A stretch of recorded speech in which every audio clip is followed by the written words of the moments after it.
Cette marche a été faite effectivement pour réclamer, pour qu'on applique enfin cette loi Karama. Je pense que cette loi elle est primordiale. Parce que ceux qui refusent cette loi, je pense qu'ils n'ont rien compris. Ou bien ils font semblant de ne rien comprendre. Et à un moment donné, on a l'impression que ceux qui refusent cette loi veulent être au-dessus des femmes. Et ça, on ne l'acceptera jamais. Et on va continuer de lutter pour réclamer cette loi qui est primordiale pour la femme et la sécurité pour toutes les femmes.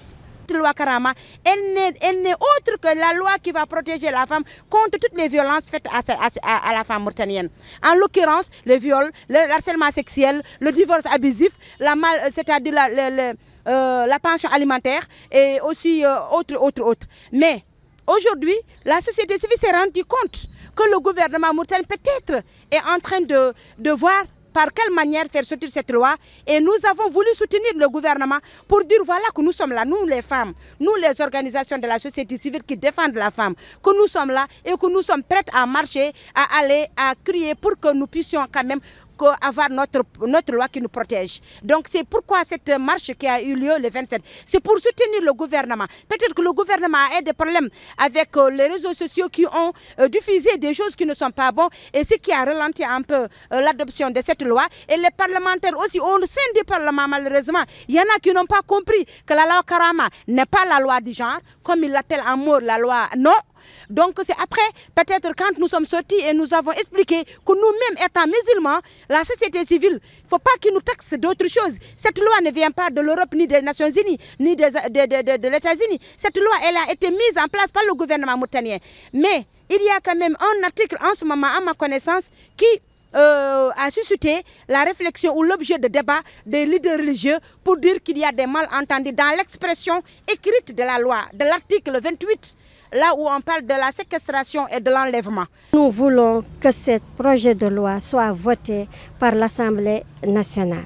Et ce projet de loi est mis en place par l'État mauritanien.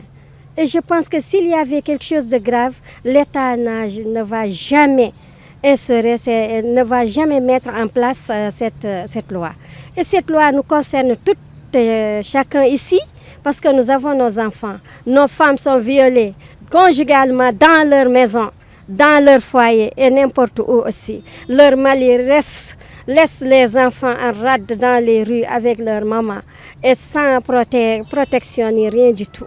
Donc nous voulons que tout le monde nous écoute. Ce n'est pas la loi du genre, c'est la loi El Karama. La femme, la dignité de la femme et de la fille, c'est ce qu'on demande, point plus. On ne peut pas demander plus que le charia ce qu'il a demandé, jamais de notre vie. Pour la loi El Karama, je suis entièrement pour. Mais il y a de certains articles, comme l'article 28, il doit porter des aménagements. Parce que cet article, les gens disent que il ne donne pas de responsabilité pour l'homme, c'est-à-dire le père de la maison. Et cet article, il doit porter des aménagements sur la responsabilité de l'homme dans sa maison. Comme, c'est-à-dire, قوامون على النساء الرجال قوامون على النساء. Ils doivent porter des aménagements pour qu'au moins l'homme, le père soit responsable dans sa maison. Seulement, merci. Et le prophète, alayhi salatu wa salam, a protégé ses épouses et il a demandé à la communauté de respecter les femmes. Si nous, les musulmans, nous ne respectons pas nos femmes, qui va les respecter à notre place?